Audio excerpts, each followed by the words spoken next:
Okay, hi, can you hear me? Yes. So that intro is supposed to say something about how, I don't know how to adjust a microphone, but how I was inspired to tell a story because I love the Moth podcast. I don't know if any of you have listened to the Moth, but it's a show that features people telling true stories about their lives without notes. Live, all of which I'm going to do right now. So, this is a story about a journey that is thwarted by misadventure. And I'm 17. It's true, too. Just keep that in your mind. I'm 17, and I'm headed to my friend Mark's house where I'm gonna buy pot. And I am driving on the 10 freeway. In my parents, on this particular day, I happened to be driving my parents' Cadillac Sedan DeVille. It was a beautiful car. It was white with one of those faux hardtops. It was Merlot with leather interior to match. And it was the fanciest car my family had ever owned. Everything in it was like tip-top shape. Everything was power, power seats, power locks, power windows. And it was the perfect teenage stoner car because nobody expected me to be driving it. And so for any of you who have driven in LA or driven in LA County, you know that freeway interchanges are a really common experience when you want to get to point A to point B. So I was driving on the 10 freeway and I was merging onto the 57, and as any sort of merge happens in LA, thousands of other people are also doing this merge, including hundreds and hundreds of semis. And this particular interchange, it's goes like this, and it's a pretty steep incline. And I'm just about to merge onto the 57 when the car starts to lurch like this. And I know that the car is running out of gas because the instrument on the panel tells me so. But I think that something else is wrong, because if it was just running out of gas, it would just slow to a halt, right? But this is lurching, and I'm lucky in that there's this big turnout right at this merge between the 10 and the 57. And so I decided that I should probably pull over and call AAA. But by the time I decide that I'm going to do this, I've pulled the Cadillac to this point where the turnout is actually sort of merged into the shoulder of the first lane of traffic. And I take off my seatbelt and I'm about to get out of the car, but I realize that if I open this big wide Cadillac door, I'm going to actually step into the first lane of traffic. And I think that's not so safe. So I decide that I'm going to back the car up and I'm going to sort of move it over a little bit. So when I get out, I'm closer into the turnout and closer to the call box. So what happens next is a little bit fuzzy after all these years. I don't know if it has anything to do with the pot, but so I turn on the car and some things happen, and what exactly happens I can't remember, but the car essentially dies, and the key is stuck in the on position, and everything in this car is power. So I'm frantically doing all these random things, and the key locks in the on position, the steering wheel locks, and the power brakes fail. so I am pounding the brakes with like all of my might, and nothing is happening. And I'm, if you remember, I'm on an incline. So this is a boat that I'm driving, and it starts to roll backwards, like kind of fast. And I'm stuck, and I feel that I've honestly exhausted all of my options. I have done everything I can do, and I realize that if I don't get out of the car, I'm probably gonna die, because it's gonna roll, its trajectory is rolling into the first lane of traffic, where there happens to be thousands of cars and semis. And so I realized that my only option to save my own life is to jump out of the car. And so that's what I proceed to do. So I open the door and I leap from the car. Now sort of imagine a baseball player stealing home base, how they sort of put their hands out and slide in. Well, that's what I do on the 57 freeway. I open the car door and I leap from the driver's seat. But instead of wearing a baseball uniform, I'm wearing a pink tank top knit mini dress and tan Birkenstocks. And so I have my hands out and I leap forward and I slide onto the asphalt, and I do it perfectly somehow, so it's far enough that the tires don't roll over my feet, and just short enough that I'm actually not jumping into the first lane of traffic. Because remember, I didn't actually like move the car from my first point of danger. I was still essentially there, and I tumble a few times, and as I'm tumbling, the car door like grazes my face like that. And my first adolescent thought, like in my brain, is, that is so fucking MacGyver! You know? And then I realized that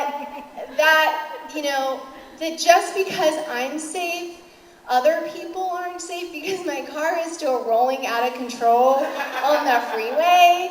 And so I stand up, and I'm in total shock at this point.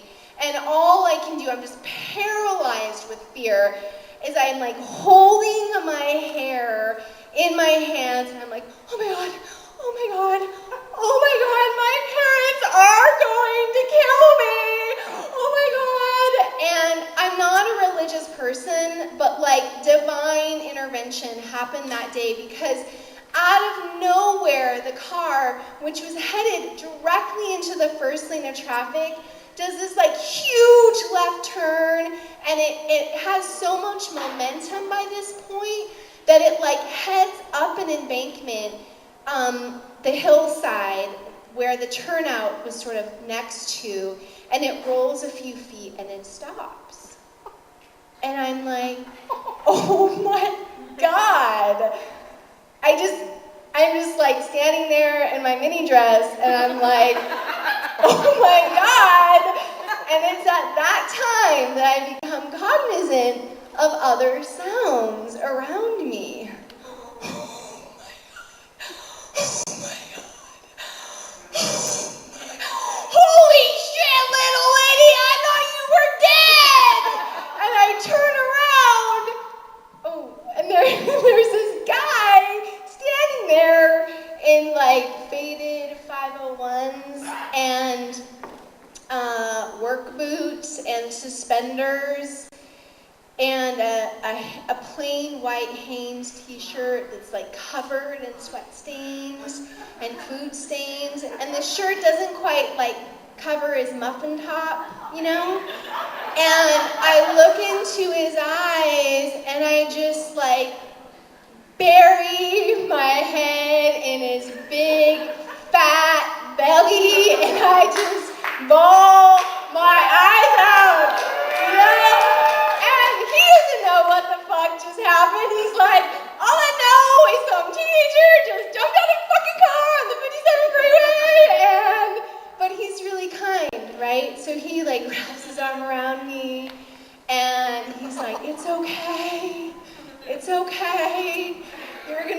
okay? And, some other people who've, witnessed this bizarre scenario, stop, and they're like, do you need an ambulance? And I'm like, no, I'm fine. And they're like, you're not fine. And so at this point, I realized that, my hands are totally cut up. I have, road burn. I have asphalt, stuck in my knees, and blood is dripping from my knees into the leather bed of my Birkenstocks. And so some conversation goes on, and it's decided that they won't call the police or the ambulance. They're just going to call a tow truck. And I don't really have time to go into the second chapter of my misadventure, which involves dealing with Tweaky, the chain-smoking tow truck driver, except for to say that in order to avoid writing an accident report, which I seriously wanted to avoid because by this time I'd had 8 car accidents, only half were my fault. And so he's like, well, I'll just drive the car off the hillside. And this seems really reasonable to me until I realized that by drive, he means reenact a scene from the Dukes of Hazzard in my parents' Cadillacs in Andeville. So he crawls up the hill, and he gets in the car, and he, drives the Cadillac off the hillside at 40 miles an hour, and dust and dirt is flying everywhere. And as it hits the pavement, it gets air and does a few of those bumpy things that happens in the movies, and then it screeches to a halt in front of me, and I'm like, oh my God. And so fast forward, I decide that after getting gas, I seriously needed some familial love. And so, lucky for me, my aunt happened to live sort of geographically in between my boyfriend's house whence I was coming to the pot dealer's house whence I was going. And so I decided I'm just gonna go to my aunt's house because I'm in shock right now. And so I get to her house, and in our family we sort of have an open door policy. So I open the door, and she's like, "Hey, Squirt, how's it going?" Because that was one of her nicknames for me, Squirt. And I'm like, tears are just streaming down my face, and I'm like, oh, fine, just a typical day in the life of Heather Heater, because I'm so full of self-pity at this point. And she does what any loving aunt would do. She gives me this loving hug, and she takes me into my cousin's bedroom, and she pulls back the quilt, and she lays me in these cool sheets, and I can still remember the feeling of the cold cotton on my skin. And she dresses my wounds, and after you had one of those experiences where you're just full of adrenaline and emotion, all you want to do is go to sleep. And that's, I was literally just fading into that sweet, sweet space when she says, so we should probably call your dad, yeah? And I'm like, this is the last thing I want to do right now is call my father, but I realize that, it's inevitable and I have to do it. So she sort of makes this preemptive phone call, and she gives me the phone, and, she has sort of warned him that I've been in a car accident. And you would think that when a father hears that his only daughter, his only offspring, living child has been in a car accident, that he would say something like, oh my God, are you okay? What happened? I love you so much. I'm so glad you're safe. Not my father. His exact words were, now what? And so with incredible trepidation, I tell him, my whole story minus the errand to buy pot. And I tell it in excruciating detail because I really remember everything a lot more then.